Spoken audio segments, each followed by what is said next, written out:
கிரகங்களின் காரகத்துவம் வீடியோ சீரீஸ்ல இன்னைக்கு நம்ம பார்க்க போறது செவ்வாயுடைய காரகத்துவம்.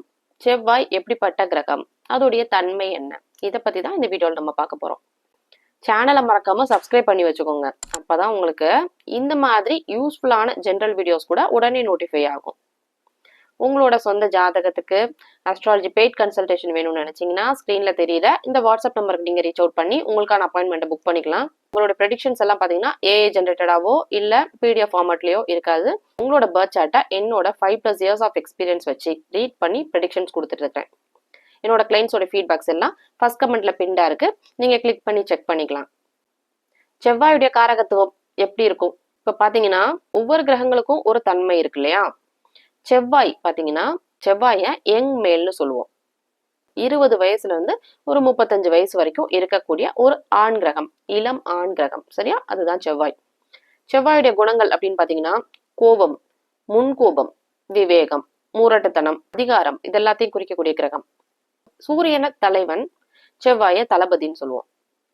செவ்வாயுடைய குணங்கள் இதெல்லாம். சிவப்பு நிறம், ரத்தம், செங்கல். சிவப்பு நிறத்துக்கான காரக கிரகம் செவ்வாய் தான்.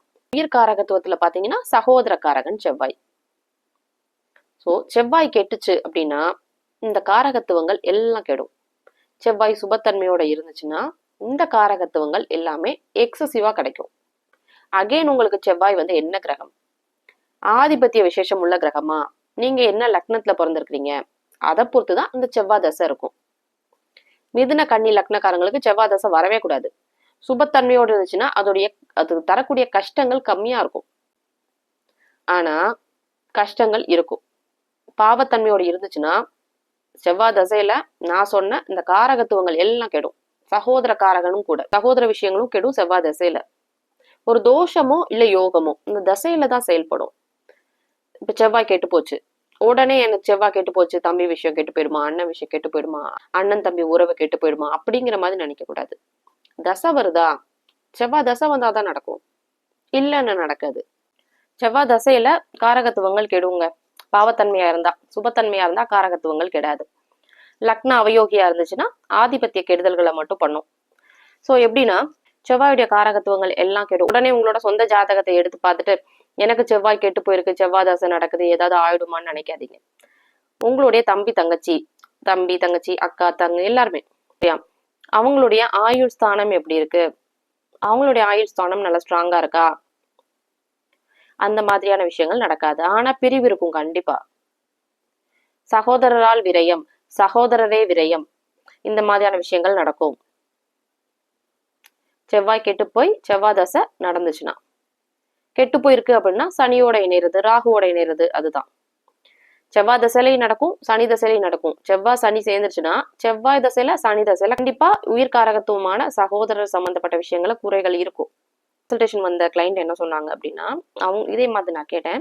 அப்ப அவங்க என்ன சொன்னாங்கன்னா, சகோதர விஷயங்கள் கெட்டிருக்கும் அப்படின்னா. ஆமா கண்டிப்பா கெட்டுச்சு. எப்படின்னா ஆயுள் கம்மியா இருக்கிறவங்களுக்கு சகோதரரே விரயம் மாதிரியான விஷயங்கள் நடக்கும். ஆயுள் நல்லா இருக்கிறவங்களுக்கு பிரிவு மாதிரியான விஷயம் இருக்கும். என்னோட கிளைண்ட் என்ன சொன்னாங்கன்னா, அவங்களுடைய சிஸ்டரோட எவ்வளவோ க்ளோஸா இருக்க ட்ரை பண்றேன், ஆனா நடக்கவே மாட்டேங்குது, அவங்க ஒரு மாதிரி டிட்டாச் ஆயிக்கிறாங்க அப்படிங்கிற மாதிரி சொன்னாங்க. சரியா? ஒரு பிசினஸ் பண்றேன்னு வச்சுக்கோங்களேன். செவ்வாயுடைய தொழில நீங்க பிசினஸ் பண்ணிட்டு இருக்கிறீங்க.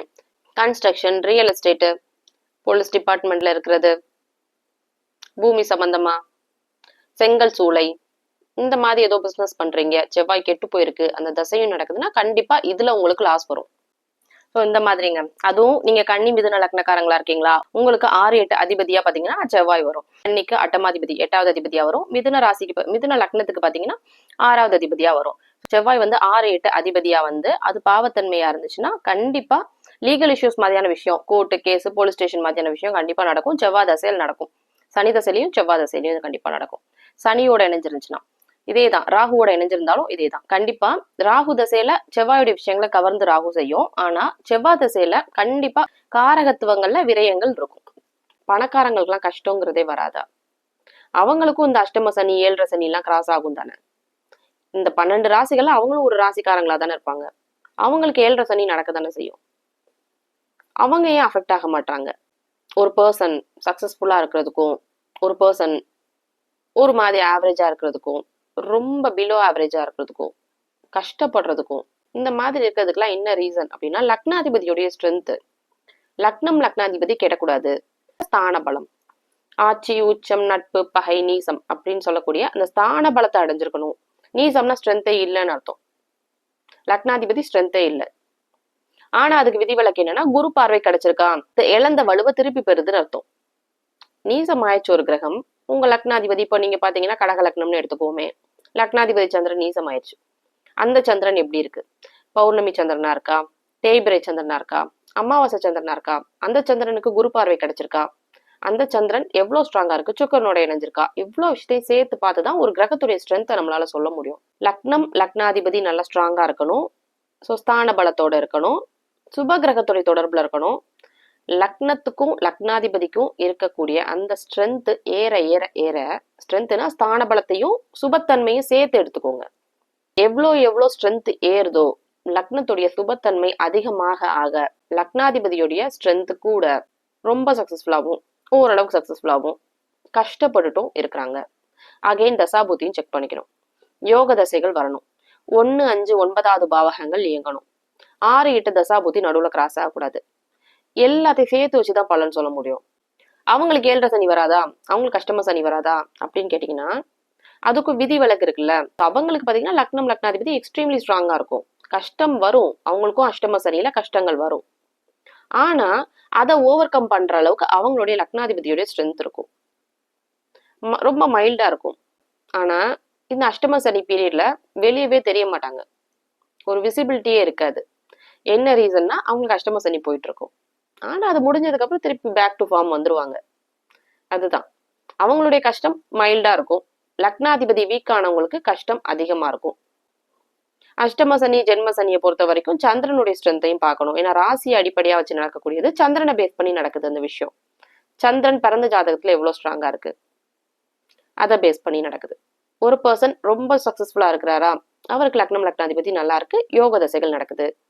ஒரு பர்சன் ஓரளவுக்கு சக்சஸ்ஃபுல்லா இருக்கிறாரா, லக்னம் லக்னாதிபதி ஓரளவுக்கு மீடியமா இருக்கு, அவங்களுக்கு யோக தசை நடக்குது. அவயோக தசை நடந்தா கூட ஒரு மாதிரி சுப தொடர்போட நடக்குது. இந்த மாதிரி நிறைய விஷயம் இருக்கு. கன்சல்டேஷனுக்கு வர்றாங்கல்ல, அந்த ஜாதகத்தை பார்த்தோன்னே தெரிஞ்சிடும் இது என்ன மாதிரி ஜாதகம் அப்படிங்கிறது. ரொம்ப கீழ்நிலையில இருக்கிறாங்களா, அந்த மாதிரி யாரும் வர்றது கிடையாது. ரொம்ப கஷ்டப்பட்டுட்டு இருக்கிறவங்களுக்கு எல்லாம் பாத்தீங்கன்னா தசாபுத்தி, தப்பான தசாபுத்தி நடக்கும். அவங்களோட சொந்த ஜாதகத்திலையும் பாத்தீங்கன்னா லக்னம் லக்னாதிபதி எல்லாம் கெட்டு போயிருக்கும். ஓகே, இந்த வீடியோ கண்டிப்பா உங்களுக்கு யூஸ்ஃபுல்லா இருந்திருக்கும் நம்புறேன். இதை மாதிரி நிறைய இன்ட்ரெஸ்டிங்கான வீடியோஸ் வேணும்னா சேனலை மறக்காம சப்ஸ்கிரைப் பண்ணிக்கோங்க. உங்களுக்கு அஸ்ட்ராலஜி பெய்ட் கன்சல்டேஷன் வேணும்னா ஸ்கிரீன்ல தெரியுற இந்த வாட்ஸ்அப் நம்பருக்கு நீங்க ரீச் அவுட் பண்ணலாம். என்னோட கிளைண்ட்ஸோட ஃபீட்பேக்ஸ் எல்லாம் ஃபர்ஸ்ட் கமெண்ட்ல பின்டா இருக்கு, நீங்க கிளிக் பண்ணி செக் பண்ணிக்கலாம். இதே மாதிரி இன்னொரு கிரகத்தோடைய இன்ட்ரெஸ்டிங்கான காரகத்துவங்களை அடுத்து பார்க்கலாம்.